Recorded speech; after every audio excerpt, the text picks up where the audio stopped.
Good morning everyone दोस्तों, आज है अप्रैल 27 2023 और हम लोग करेंगे द हिंदू न्यूज़पेपर के एनालिसिस। मेरा नाम है सत्येंद्र चौधरी और आज फिर से आपके लिए कुछ टॉपिक्स यहाँ पे लेके आया हूँ। एक बार ब्रीफली देख लेते हैं कौन कौन से टॉपिक आज हम लोग करने वाले हैं। तो एक बड़ा ही एक अजीब सा इंसिडेंट, मतलब सैड इंसिडेंट हुआ है जिसमें एक नक्सलाइट अटैक में कुछ जवानों की डेथ हो गई है, तो उसके बारे में बात करेंगे इंटरनल सिक्योरिटी वाले पर्सपेक्टिव से। माओइज्म क्या होता है, लेफ्ट विंग एक्सट्रीमिज्म क्या होता है, उसके रीजंस क्या हैं, सोल्यूशन क्या हो सकता है। We will look into that also. The second topic that we are going to cover is the sexual harassment at the workplace। क्योंकि आपको अच्छे से, अगर आप पेपर पढ़ रहे हो तो आपको पता होगा कि दिल्ली में हमारे जो रेसलर्स हैं वो प्रोटेस्ट पे बैठे हुए हैं कि उनका सेक्सुअल हैरेसमेंट हुआ था, तो उसके बारे में बात करेंगे। Then there is a very small topic जिसमें हम लोग बात करेंगे जो अपने इको सेंसिटिव जोन है, तो इसमें कोर्ट ने कुछ मॉडिफिकेशन यहाँ पे किया है, तो उसके बारे में थोड़ा सा जानेंगे। थोड़ा सरोगेसी के बारे में पढ़ेंगे अच्छे से टॉपिक को, क्योंकि यहाँ पे भी कुछ रूल्स के अंदर चेंजेस वगैरह किए गए हैं। न्यूक्लियर सप्लायर लाइबिलिटी के बारे में बात करेंगे, ये आज का टेक्स्ट सेक्शन है। और वेब 3 एंड इंडिया, वेब 1 क्या होता है, वेब 2 क्या होता है, वेब 3 क्या होता है, इनके अंदर क्या डिफरेंस होते हैं और इंडिया के लिए हम लोग वेब 3 का कैसे यूज कर सकते हैं, उसके बारे में हम लोग यहाँ पे बात करेंगे। तो आज मेंस के परस्पेक्टिव से आर्टिकल ज्यादा इंपॉर्टेंट मुझे यहाँ पे नजर आ रहे हैं। चलिए जी, तो बढ़ते हैं पहले टॉपिक पे, जो कि एक बड़ा सा इन्फॉर्चुनेट सा इंसिडेंट यहाँ पे हुआ है। और दंतेवाड़ा के अंदर माओइस्ट अटैक हुआ जिसमें हमारे 10 जवानों की डेथ हो गई है अनफॉर्चुनेटली। और क्योंकि दंतेवाड़ा वाला जो रीजन है, जिसे काफी ज्यादा सेंसिटिव जोन है, ये वैसे काफी ज्यादा नक्सलाइट अफेक्टेड एक्टिविटी यहाँ पे होती रहती है। और इंडिया में अगर हम लोग देखें तो जो रेड कॉरिडोर है, इंडिया की टोटल टेरिटरी का अराउंड 40% वो कवर करता है। और ये जो पूरा रेड कॉरिडोर होता है, ये आप ये कह सकते हो कि पशुपतिनाथ टेम्पल से लेके यहाँ पे नेपाल से बेसिकली शुरू होता है और आंध्र प्रदेश तक जाता है। तो ये पूरा अपना रेड कॉरिडोर जोन होता है। तो वो तो खैर बातें हम लोग पहले कर चुके हैं, बेसिक सी चीजें। थोड़ा मेंस के पर्सपेक्टिव से किस तरह से हम लोग टॉपिक को पढ़ सकते हैं, तो पहले तो हमें पता होना चाहिए कि इंडिया में जो माओइज्म है वो उसकी एक्टिविटीज कहाँ पे हैं, कितनी हैं, क्या सब चीजें यहाँ पे हो रही हैं। देखिए 2019 का ये डेटा है जिसमें गवर्नमेंट ये कहती है कि इंडिया की 90 डिस्ट्रिक्ट जो है 11 स्टेट्स के अंदर वो लेफ्ट विंग एक्सट्रीमिज्म से अफेक्टेड है। नक्सलिज्म आप इसको कह सकते हो, लेफ्ट विंग एक्सट्रीमिज्म कह सकते हो, माओइज्म कह सकते हो, ये सब एक ही चीज होती है। शुरुआत कहाँ से हुई थी आपको अच्छे से पता है, वेस्ट बंगाल से में इसकी शुरुआत हुई थी 1960s के अंत, 1964-65 की ये बातें हैं।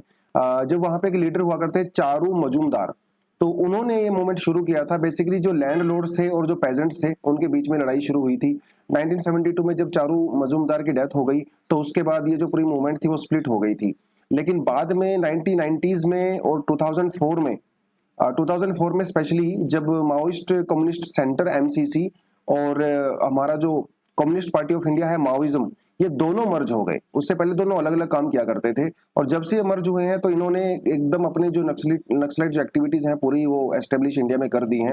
एक समय तो ऐसा आ गया था 2007-8 के दौरान, जब इंडिया का अराउंड 55% जो टेरिटरी है वो नक्सलाइट अफेक्ट हो गई थी। अभी तो खैर काफी जो है इसके अंदर सुधार देखने को मिला है। लेकिन बात वही है कि मेंस में हमसे क्वेश्चन भी पूछा जा सकता है कि भाई कोजेज क्या है लेफ्ट विंग एक्सट्रीमिज्म के इंडिया में। बहुत सारे कोजेज हो सकते हैं, जैसे जो ट्राइबल पॉपुलेशन है, अभी आपको अच्छे से पता है कि जो ट्राइबल पॉपुलेशन है वहीं पे हमारे इंडिया के सबसे ज्यादा नेचुरल रिसोर्सेज भी पाए जाते हैं। जैसे छोटा नागपुर प्लेटू वाला रीजन अपना हो गया, उड़ीसा, मध्य प्रदेश, ये सबसे ज्यादा ट्राइबल पॉपुलेशन भी यहीं पे मिलती है और नेचुरल रिसोर्सेज भी यहीं पे मिलते हैं। तो बहुत बार जो डेवलपमेंटल प्रोजेक्ट्स वगैरह लगाए जाते हैं तो ये ट्राइबल पॉपुलेशन डिस्प्लेस हो जाती हैं और ये नाराज होती हैं, इनका प्रॉपर तरीके से रिहेबिलिटेशन नहीं हो पाता है और फिर बाद में इनके इसी सेंटिमेंट को एक्सप्लॉइट किया जाता है by left wing extremist groups. उसके अलावा मोस्टली जो ट्राइबल पॉपुलेशन आपको नजर आती है वो पॉवर्टी लाइन से नीचे है, तो उनको बेसिक एजुकेशन नहीं मिल पाती, हेल्थ फैसिलिटीज वगैरह नहीं मिल पाती, तो अपने आप को एलिएनेटेड फील करते हैं गवर्नेंस से। तो एक यहाँ पे वो रीजन है। टेक्निकल इंटेलिजेंस भी काफी कमी है। अगर आज भी नक्सलाइट एरिया में जाके देखें तो वहाँ पे मोबाइल नेटवर्क अच्छे से नहीं आता है और वो सारी चीजें बेसिकली आज भी वहाँ पे इंटेलिजेंस के लिए हम लोग पुरानी टेक्नोलॉजीज का ही यूज कर रहे हैं, वो रेडियो फ्रीक्वेंसीज वगैरह को इंटरप्रेट करना एंड ऑल दैट। और इसकी वजह से कई बार क्या होता है, नक्सलाइट जो ग्रुप होते हैं वो गलत मैसेज भेज देते हैं सिक्योरिटी ऑर्गेनाइजेशंस को और उनको ट्रैप कर लेते हैं। ये भी कई बार देखने को यहाँ पे मिलता है, तो इंटेलिजेंस की भी यहाँ पे थोड़ा इशू है।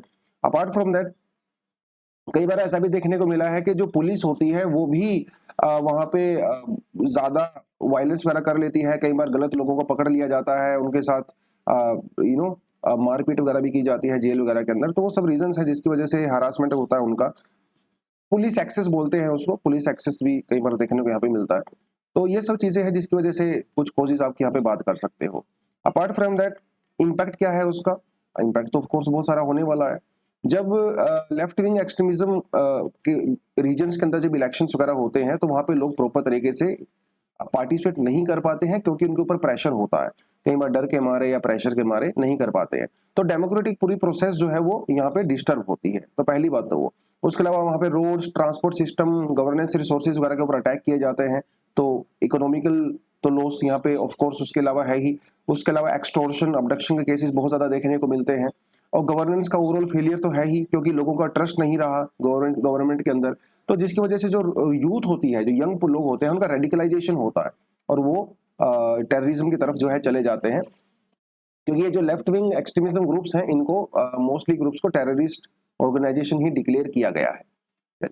लेकिन गवर्नमेंट ने कौन कौन से स्टेप्स यहाँ पे लिए हैं आप यहाँ पे देख सकते हो। एक dedicated left wing extremism division हम लोगों ने बनाया था 2006 के अंदर मिनिस्ट्री ऑफ होम अफेयर्स के अंदर में। उसके अलावा सीपीआई माओइस्ट को टेररिस्ट ऑर्गेनाइजेशन डिक्लेयर किया गया है अंडर यूएपीए 1967।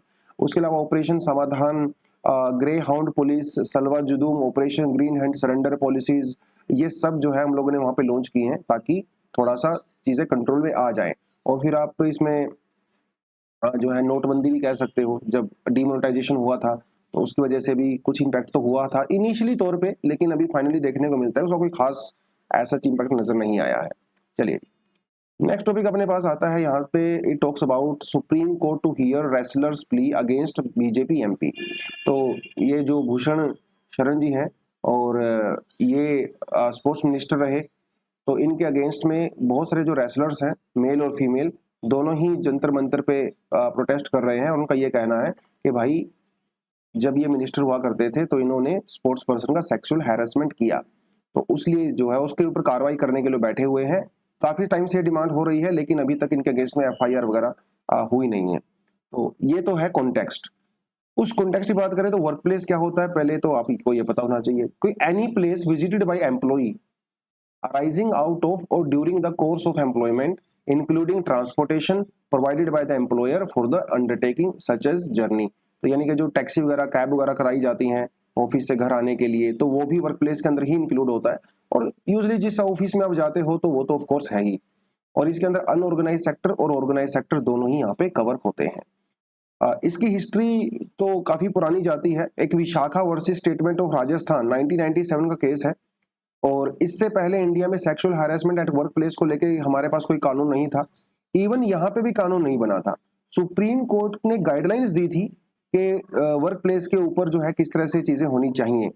और ये जो गाइडलाइन सुप्रीम कोर्ट ने दी थी तो वो लीगली बाइंडिंग थी। अब आपको ये अच्छे से पता है कि सुप्रीम कोर्ट जब भी कोई गाइडलाइंस देता है या वर्डिक्ट सुनाता है तो अपने आप में ही एक लॉ होता है। तो 1997 के बाद से लेके 2013 तक 16 ईयर्स तक सुप्रीम कोर्ट की गाइडलाइंस ही एक लीगली बाइंडिंग तौर पे काम कर रही थी।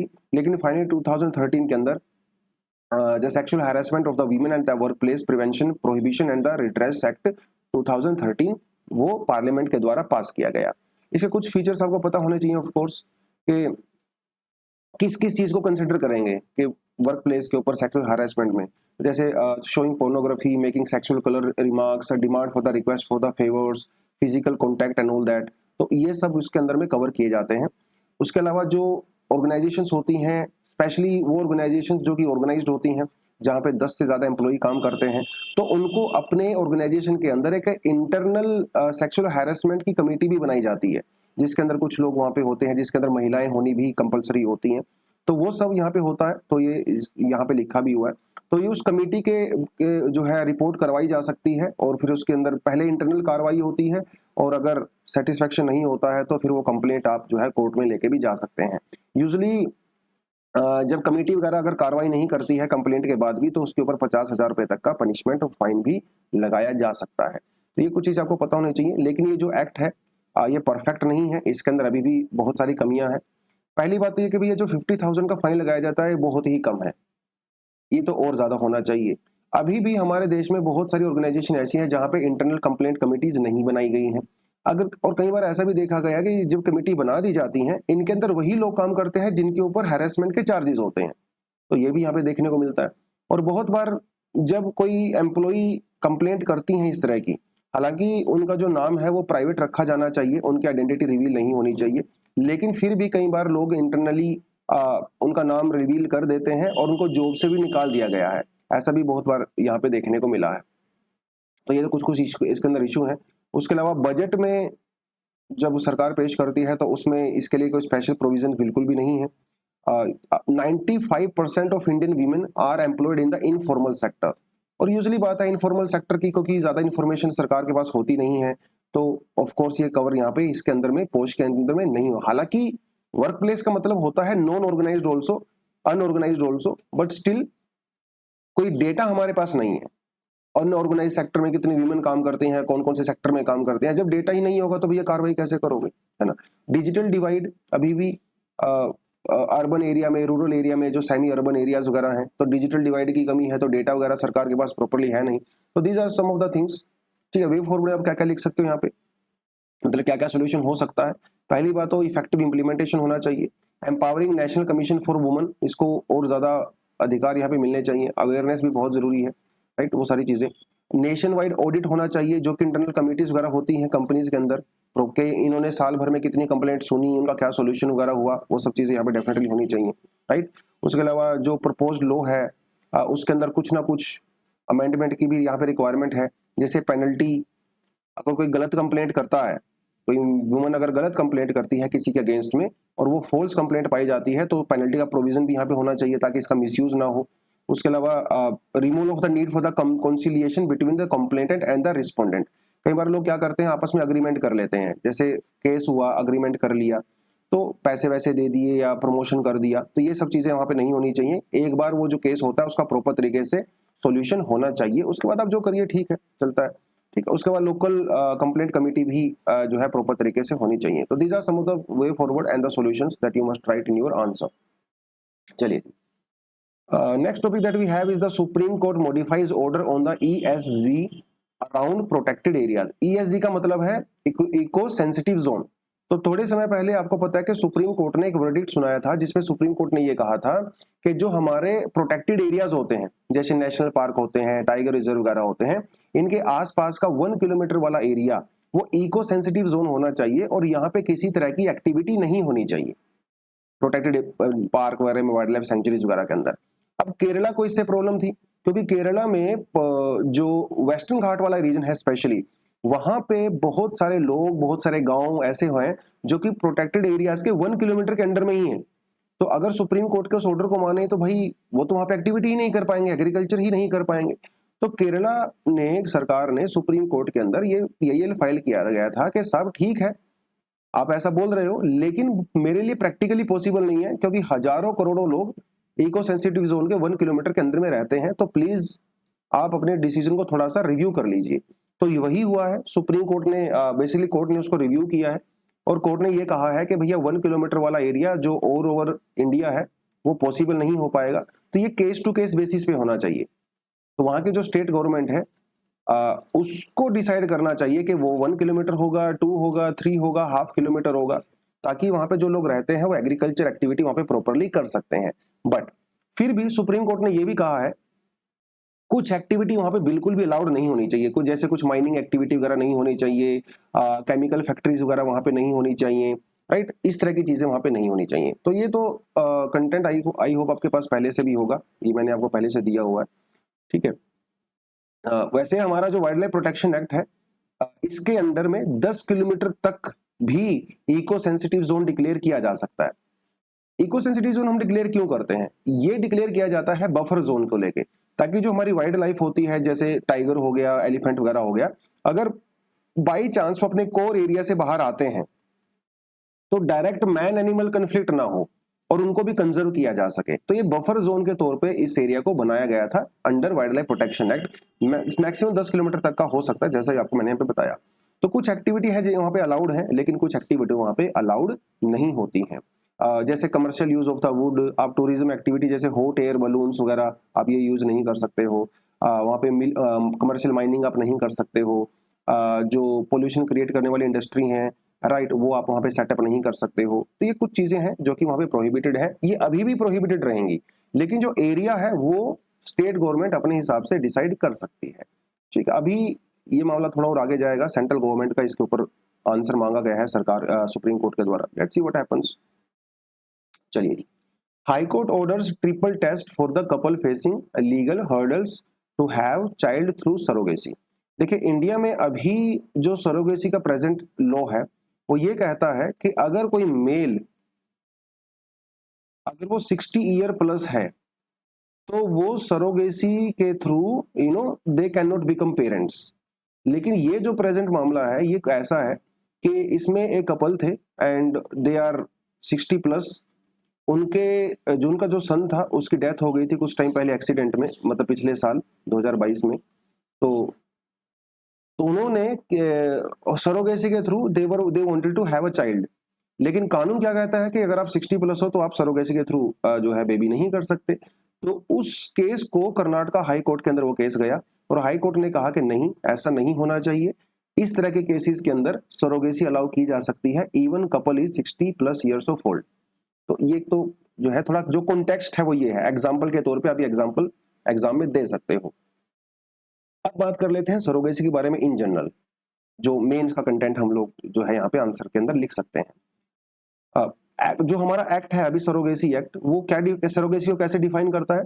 Surrogacy is a practice where a women gives birth to a child for an intending couple to hand over the child after the birth to the intending couple. Intending couple मतलब जिनको बच्चा चाहिए लेकिन वो खुद बच्चा नहीं कर पा रहे हैं, तो किसी और की जो ओवरी होती है या किसी और का जो वीमन होती हैं वो उनके बिहाफ पे जो है बेबी पैदा करती हैं और बाद में उनको उसको हैंड ओवर कर देती हैं। तो this is the meaning of basically surrogacy. एक होती है ऑल्ट्रिस्टिक सरोगेसी। इसके अंदर किसी तरह का कोई भी पैसा अलाउड नहीं होता। हालांकि इंडिया में कमर्शियल सरोगेसी अभी अलाउड नहीं है सच, खासकर फॉरेन कपल्स के लिए। लेकिन अल्ट्रिस्टिक सरोगेसी वो होती है कि जिसमें कोई भी पैसा किसी भी तरह का नहीं दिया जाता है। तो इस केस में यूजुअली क्या होता है, जैसे यहाँ पे कोई कपल है और बाई चांस उनको मान लो बेबी नहीं हो रहा है, तो इनकी ही फैमिली में अगर कोई और वीमन है, ठीक है, तो ऑल्ट्रिस्टिक पर्पज के लिए वो इनके बिहाफ पे she can produce a baby और इनको बाद में वो हैंड ओवर कर देंगी। इसमें कोई मनी इन्वॉल्व नहीं होती है, उसे ऑल्ट्रिस्टिक सरोगेसी कहते हैं। लेकिन कानून क्या कहता है?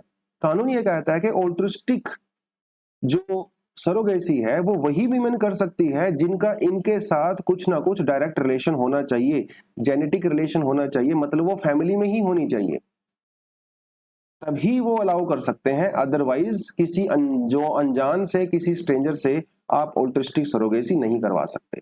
तो ये भी जो है यहाँ पे इस पर्टिकुलर केस में ये भी मामला आया था जिसमें कर्नाटका हाई कोर्ट ने कहा कि भाई ऐसा नहीं होना चाहिए, आप किसी से भी करवा सकते हो ऑल्ट्रिस्टिक, अगर वो अलाउ करते हैं और अगर वो मान जाते हैं तो वो चीजें हैं। ठीक है, कौन कौन से केस में सरोगेसी परमिट की जा सकती है?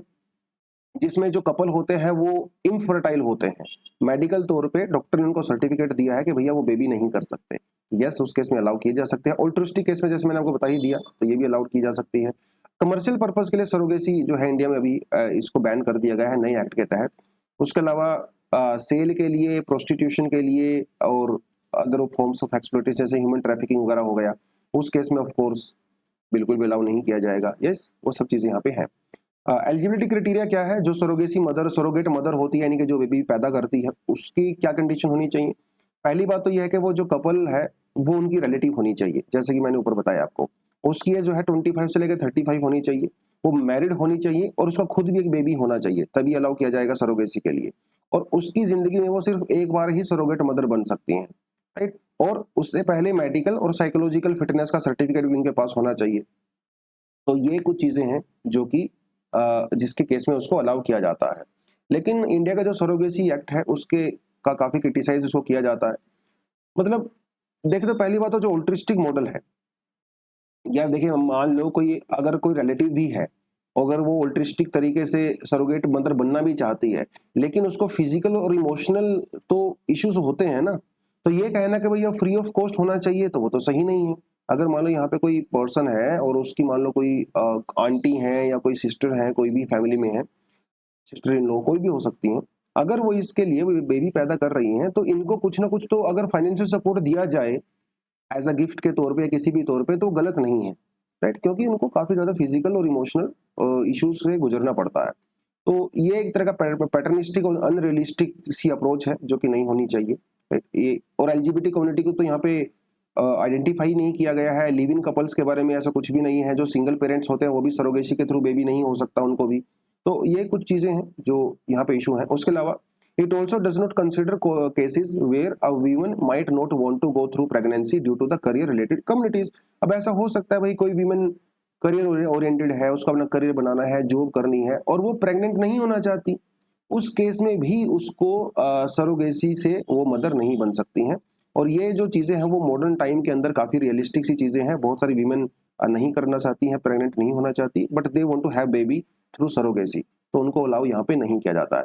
It does not consider other medical conditions which even though do not render the women infertile. तो मतलब इसमें जब मेल इनफर्टाइल होता है उस केस में जो है सरोगेसी अलाउड होती है। वीमेन इनफर्टाइल होती है तो उस केस में ऐसा अलाउड नहीं की गई है। तो these are some of the criticism जो कि आपको यहाँ पे थोड़े देखने पड़ेंगे। चलिए जी, the ambiguities in the nuclear liability law, आपको ये बहुत ज्यादा पढ़ने की रिक्वायरमेंट नहीं है, काफी ज्यादा लॉज वगैरह का और कॉम्प्लिकेशंस दी गई हैं। मैं आपको अपने तरीके से बता देता हूँ सिंपल तरीके से, ठीक है। वैसे वैसे कंटेंट मैंने आपको यहाँ पे बना के दिया हुआ है, थोड़ा आप उसको देख सकते हो, बट स्टिल देखिए ये क्या कहता है। कहता है कि न्यूक्लियर लायबिलिटी लॉ, जैसे मान लो इंडिया में कोई फ्रांस की कंपनी है और उसने न्यूक्लियर पावर प्लांट लगाया। अब इसके अंदर हालांकि ऐसे चांसेस बहुत कम होते हैं, लेकिन कोई एक्सीडेंट तो हो ही सकता है, जैसे चेरनोबिल के अंदर हुआ था।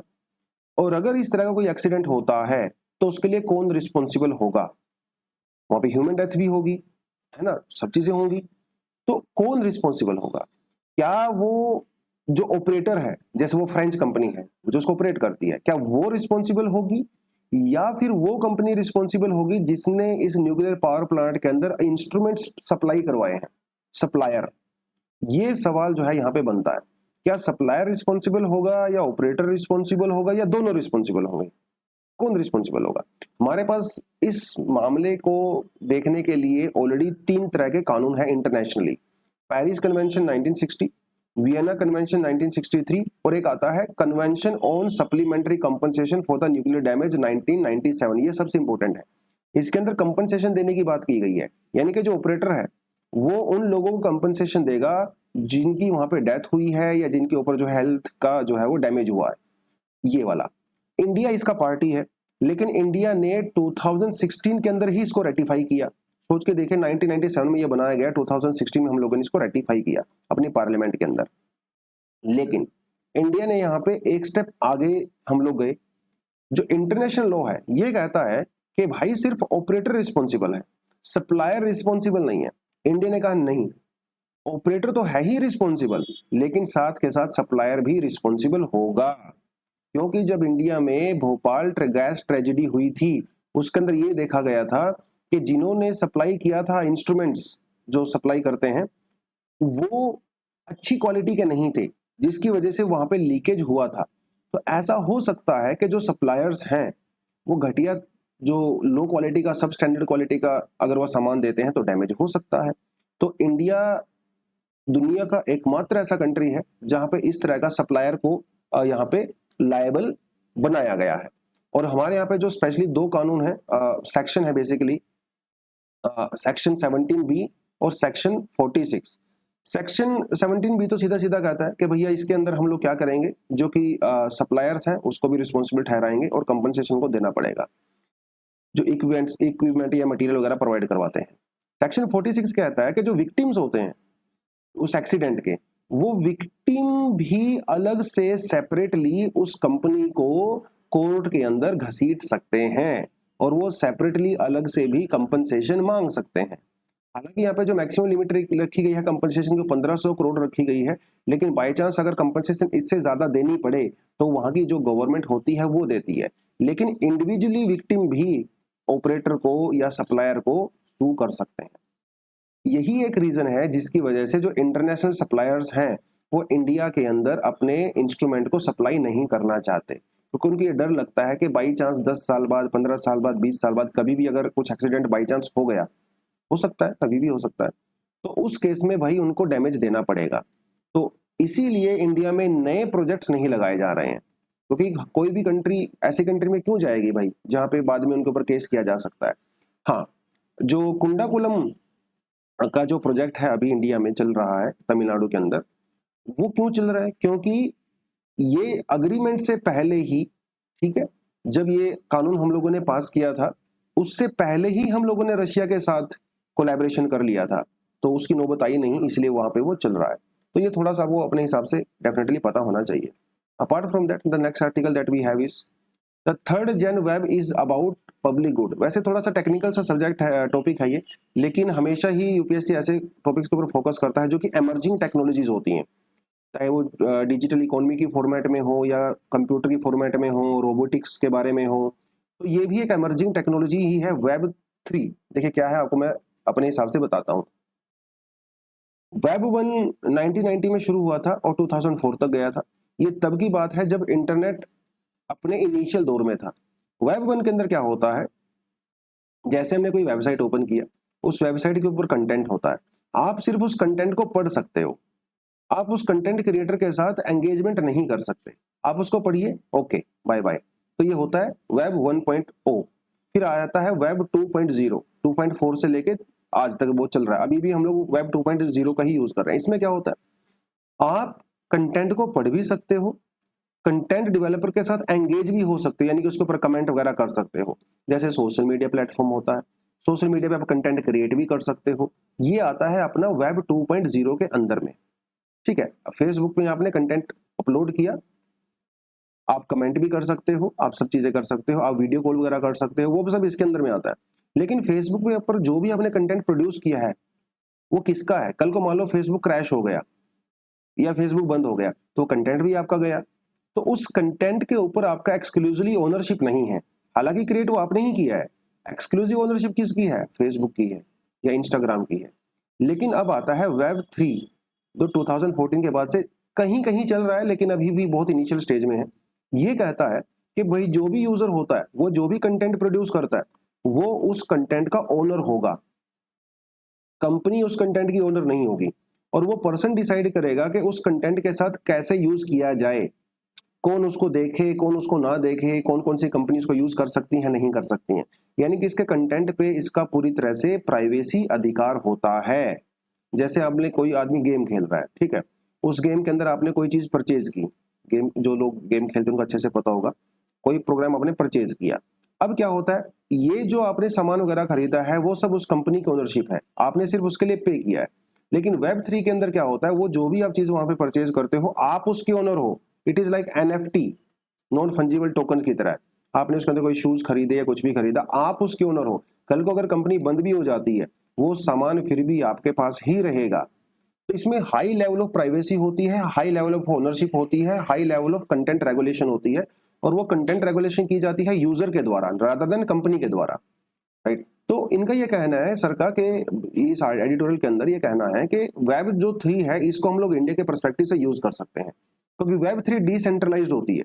इसके ऊपर किसी सच किसी कंपनी का, किसी इंटरनेशनल आइडेंटिटी का कोई कंट्रोल नहीं होता है, ठीक है। और ये परमिशन लेस होती है, तो आपको कोई परमिशन वगैरह लेनी नहीं है, क्योंकि आप खुद क्रिएट करते हो, आप खुद ओनर होते हो कंटेंट का, ठीक है।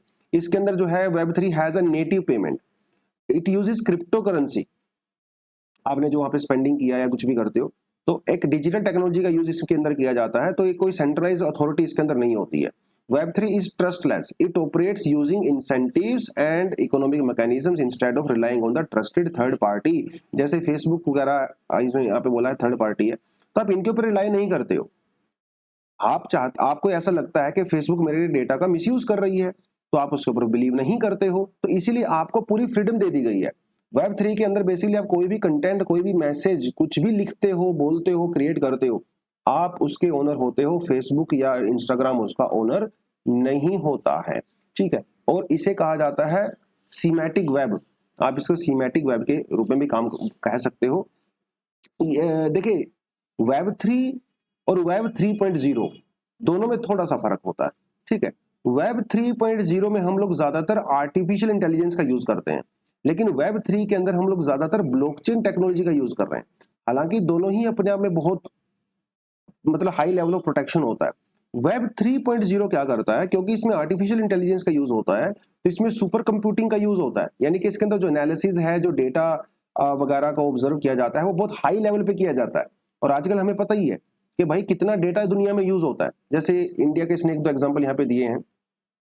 जैसे आप ये समझ लीजिए कि अपने पास कोई सरकार ने कोई प्रोग्राम चलाया, मान लो जनधन ही की आप बात कर लीजिए, आधार की आप बात कर लीजिए, या फिर जैसे एग्रीकल्चर सेक्टर में हम लोगों ने कोई स्कीम बाई चांस मान लो यहाँ पे चलाई है, ठीक है, फ्लड कंट्रोल के लिए हम लोगों ने कोई स्कीम चलाई है, तो ये कितना ज्यादा डेटा वहाँ पे निकलता है ना, डेली बेसिस पे, आवरली बेसिस पे, millions and millions and millions of dots वहां से कंटेंट की निकलती हैं।